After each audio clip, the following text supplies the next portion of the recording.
বন্ধুরা, welcome back to my channel. আজ আমি পনিরের নতুন রেসিপি রান্না করব। দেখো, আমি প্লেটের মধ্যে ধনে গুঁড়ো, চালের গুঁড়ো, গরম মশলা গুঁড়ো, হলুদ গুঁড়ো, লঙ্কা গুঁড়ো, একটু নুন আর একটু তেল নিয়ে একসঙ্গে সব মিক্সড করে নিচ্ছি মশলাগুলোকে। এবার আমি টুকরো করে রাখা পনিরগুলোকে এই মশলার সঙ্গে মিশিয়ে নিচ্ছি। এভাবে কিছুক্ষণ আমি রেখে দেব, তাহলে নুনগুলো প্লাস মশলা এর মধ্যে ঢুকে যাবে।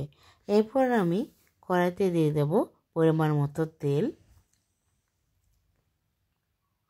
তেলটা গরম হয়ে আসলে আমি পনিরের টুকরোগুলো এক এক করে তেলে ভেজে নেব।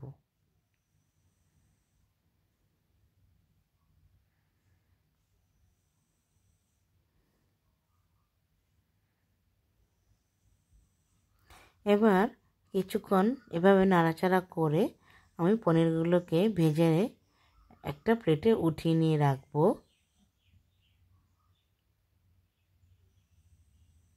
এবার আমি যে মশলাটা মেখে রেখেছিলাম ওর মধ্যে কিছুটা পরিমাণ কসুরি মেথি দিয়ে রেখে দেব।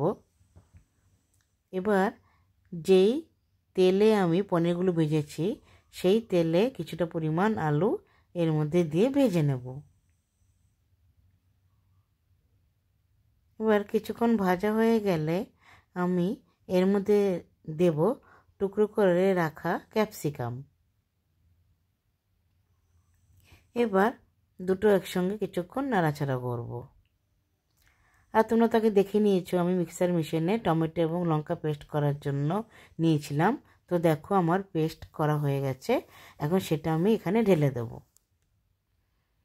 ঢেলে নিয়ে কিছুক্ষণ এভাবে নাড়াচাড়া করতে থাকবো যতক্ষণ না পর্যন্ত টমেটোটা আলুর সঙ্গে সুন্দর করে কষানো না হচ্ছে।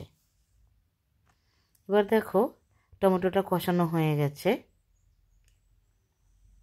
এরপর আমি যে মশলা রেখেছিলাম সেটা আমি এর মধ্যে দিয়ে দিলাম। আবারও কিছুক্ষণ এভাবে নাড়াচাড়া করতে হবে কষানোর জন্য।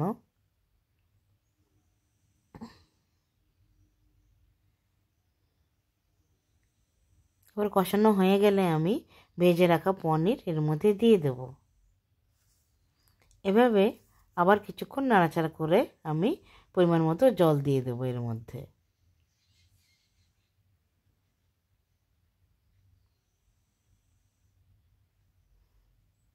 এভাবে নাড়াচাড়া করার পর যখন আমার সব কিছু সিদ্ধ হয়ে যাবে তাহলে আমার রান্নাটাও রেডি হয়ে যাবে।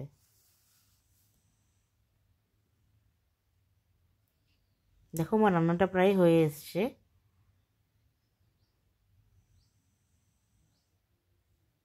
তোমাদের যদি আমার রান্নাটা ভালো লেগে থাকে তাহলে সবাই লাইক, শেয়ার, কমেন্ট করবে। দেখছো কি সুন্দর লাগছে দেখতে। তোমরা এটা রুটি দিয়েও খেতে পারো বা পরোটা দিয়েও খেতে পারো। তাহলে আজকে এই পর্যন্তই। Bye bye.